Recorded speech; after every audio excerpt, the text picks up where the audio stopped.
para escutar. Tua palavra, tua palavra, tua palavra. Caríssimos irmãos e irmãs, mais uma vez nos encontramos. Celebramos hoje o 11º domingo do tempo comum.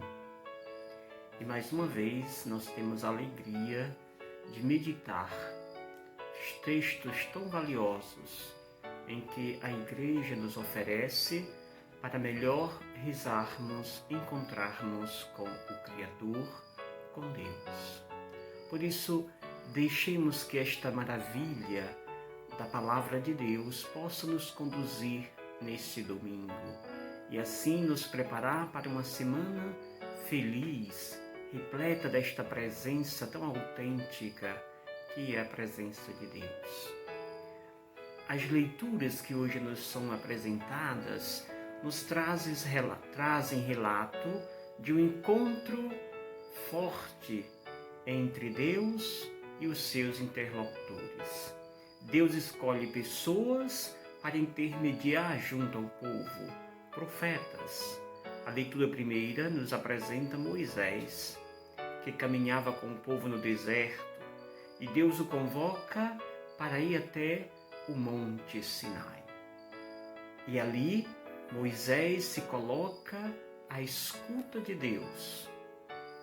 Deus, por sua vez, apresenta para Moisés de como ele deve falar, como ele deve se apresentar diante do povo. E aí, nós, diante desta exigência ou forma com que Deus deseja que Moisés administre a sua estadia, a sua presença no meio do povo, nós então vemos esta leitura em três momentos, em três tempos, digamos. O passado recorda Deus, passado do povo de Israel, o presente de como eles abraçam ou não a proposta de Deus, e o futuro, abraçando essa proposta de Deus, vocês conquistarão isto. Pois bem, a primeira parte, Deus então diz a Moisés: assim deves falar ao povo. No passado, recorda Deus: vistes o que fiz aos egípcios e como os levei sobre asas de águia e trouxe até mim. Ou seja, eu que os guardei com segurança, eu que os conduzi com segurança ao longo das tribulações do deserto. Como a águia carrega com segurança nas suas grandes, longas asas os seus filhotes, Deus também nos conduziu ao longo das tribulações do deserto e continua a nos conduzir. Segunda parte do mesmo texto, Deus agora se situa no presente e diz: olha, recordando esse passado, veja agora no presente, quando ele então diz: se vocês ouvirem a minha voz, diz Deus, e guardarem a minha aliança, os meus mandamentos, vocês serão para mim uma porção escolhida dentre o povo, dentre todo o povo de Israel. Será uma porção predileta, será uma porção amada por Deus, se vocês ouvirem, obedecerem a minha aliança, os meus mandamentos. Termina esta leitura, Deus dizendo para eles o que vocês ainda alcançarão se seguirem, obedecendo meus mandamentos e vivendo a minha aliança. Diz ele: se vocês assim se comportam, eis que vocês serão para mim um reino de sacerdote e uma nação santa. Um reino de sacerdote, uma nação santa, para dizer: vocês terão toda a minha atenção. Isso é maravilha. É assim que o servo de Deus, Moisés, é aquele que está entre Deus e o povo, para levar até o povo a mensagem de Deus. O texto do Evangelho, amados irmãos e irmãs, nos situa Mateus 9, versículo de 38, versículo 36 e depois capítulo 10, até o capítulo 8 do capítulo 10. Versículo 8 do capítulo 10. E aqui nós olhamos esse texto a partir de 3 momentos muito claros. O primeiro momento, digamos que é o diagnóstico de Jesus. Jesus que vê uma realidade e deseja dar uma luz a esta realidade. Ou seja, diz a primeira parte do Evangelho, digamos o diagnóstico de Jesus diante da realidade. Ou seja, ele vê uma grande multidão e parecia uma multidão, um rebanho que não tinha pastor, que não tinha uma orientação, que não tinha quem os conduzisse. Jesus fala aqui, fazendo uma crítica aos rabinos do Antigo Testamento, que havia abandonado o seu rebanho e abraçado os bens materiais. E assim Jesus percebe aquela multidão ou aquelas pessoas de Israel carente de um guia, carente de uma condução, de um pastor. Por isso Jesus diz que ele sente compaixão, ou seja, colocar-se no lugar do outro, sentir a dor do outro na sua própria entranha. Jesus sente a dor daquele povo na sua própria entranha. E logo Jesus diz, vendo esta realidade tão caótica, ele vai dizer, a messe é grande, mas os operários são poucos. Pedi ao dono da messe que envie operário para a messe. É a primeira parte do Evangelho. Jesus vê a realidade, ele não se contenta com essa realidade e já mostra uma suposta solução. Diz que a messe é grande, os operários estão poucos, por isso está ali aquele rebanho sem pastor, e a solução é pedir a Deus que envie pastores para a messe. A segunda parte do texto é justamente a parte da solução que Jesus mostra. Ou seja, Jesus vê que, dirigindo a Deus, pedindo pastores a Deus, é preciso fazer um chamado. Por isso agora, ele chama os seus discípulos, constitui o colégio apostólico, chama 12 para lembrar as tribos de Israel, ou seja, para lembrar a totalidade do povo de Israel. E assim, portanto, vai dizer o texto para nós, que esses 12 que foram escolhidos, Jesus, ele quer que eles possam ter poder para expulsar os espíritos maus e para curarem todo tipo de doença e enfermidade. Estas são as primeiras características daqueles que Deus chama, daqueles que Deus escolhe para si. Deus chama os 12, ele então diz para eles qual será a sua missão.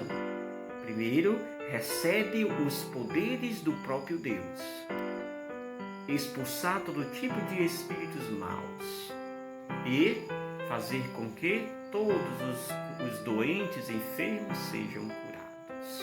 E aí denomina o nome dos 12 apóstolos. Finalmente, a terceira e última parte, agora Jesus mostra que esses seus discípulos, agora escolhidos, precisam ter claro o que vão fazer e o que dirão ao estar junto do povo. Então Jesus diz, olha, quando vocês estiverem em missão nas atividades, a primeira coisa que tem de ter consciência, que deve dizer ao povo, é,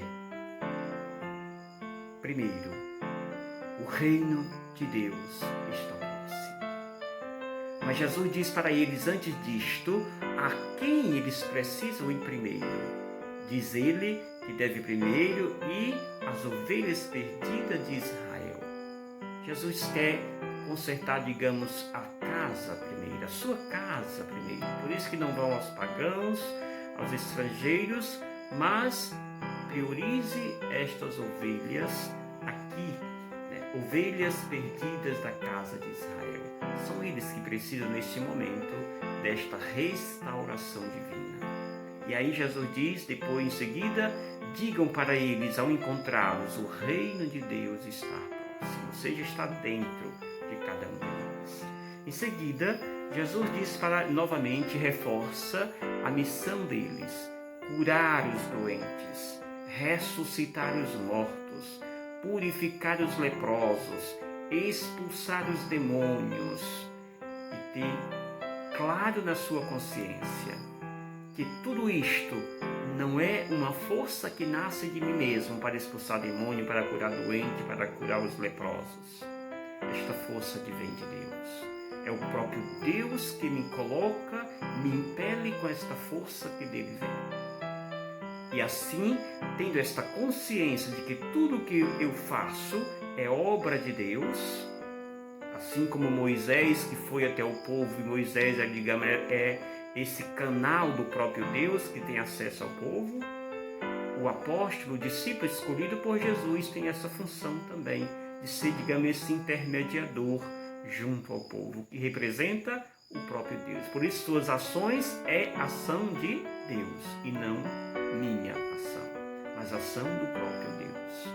Termina Jesus dizendo para eles, para que eles tenham consciência de que de graça recebemos, de graças deveis dar. Não seja um peso para o povo, mas faça com que o povo se sinta livre, se sintam em paz, se sintam unidos em Deus. É o recado de Jesus. Jesus vê a dura realidade do povo. Jesus chama pessoas para ajudar a superar aquele problema. E depois envia essas pessoas até o problema. E chegando lá, Jesus diz o que eles precisam fazer: curar os doentes, expulsar os demônios, a fazer com que os paralíticos andem, ressuscitar os mortos. Estas ações não são ações humanas, mas é sim divina, do próprio Deus. Por isso o apóstolo, o discípulo de Jesus, ele age, as suas ações não são suas, mas sim de Deus. É Deus que age por meio de nós. E assim a nossa consciência deve ser esta: de graça recebemos, Deus nos deu gratuitamente. Gratuitamente eu ofereço aos que precisam. Esta consciência, ela está concretizada e deve ser muito clara nas palavras que Paulo termina esta liturgia da palavra, na segunda leitura dos Romanos, onde nos vai mostrar, Romanos 5, de 6 a 11, onde Paulo nos mostra um amor incondicional, um amor, digamos que até incompreensível, pois Deus amou tanto o mundo, tanto cada um de nós, que Ele nos resgatou, nos salvou, quando ainda éramos pecadores. Por um grande amigo, talvez você se coloque à disposição para morrer por ele. Mas por alguém que você não goste, por alguém que lhe fez mal, dificilmente você morrerá por ele. Jesus morre e se entrega por nós, pecadores. Ou seja, éramos maus. E Jesus nos salvou enquanto ainda estávamos em pecado. Esse amor é extraordinário. Bebamos dessa fonte. Paulo termina dizendo para cada um de nós: é por Ele, por esse Deus que nos salvou quando ainda estávamos envenenados pelo pecado, que recebemos a reconciliação. Esta reconciliação é restauradora e planificadora. Deixemos que esse amor nos envolva. Nos doemos gratuitamente a tantas pessoas que nesse momento de nós precisam. E nós precisamos ser essa resposta de amor para tantas pessoas. Não sejamos um peso para ninguém na nossa missão de evangelizar, mas sejamos dóceis, sejamos transmissores desta paz que nasce da minha intimidade com Deus, e por isso eu a transmito para aqueles que carecem dela. Que o Senhor nos abençoe, nos dê um domingo cheio de Deus, uma semana repleta desta presença. Em nome do Pai, do Filho e do Espírito Santo. Amém. Paz e bem para todos nós.